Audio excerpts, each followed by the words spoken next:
The interest rate that we have today remains appropriate for the conditions that we see, even though it didn't say that in the press release. But the analysis that goes with that suggests that there is emerging there some downside risk to the outlook for inflation. And that's what all that talk was about.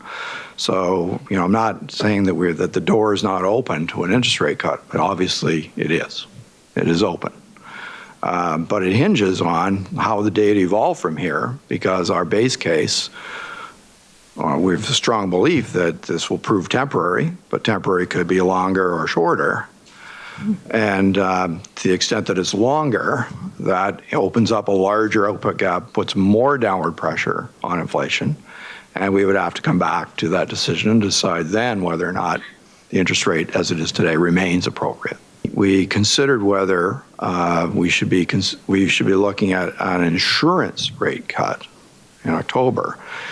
In what sense would it be insurance? Well, that would be insurance against a downside risk that, coming from the outside, which we knew was washing up on our shores. And the question was, well, how big of an effect would it be? Phase one. And secondly, if it were of a magnitude, would it be big enough to offset the other side of that risk equation, which is, well, you would be maybe pouring some fuel onto financial vulnerabilities, making an even hotter housing market, and that could make it harder for us to reach our inflation target down the road. So that's October. Now, come forward to now, some of those downside risks have clearly landed.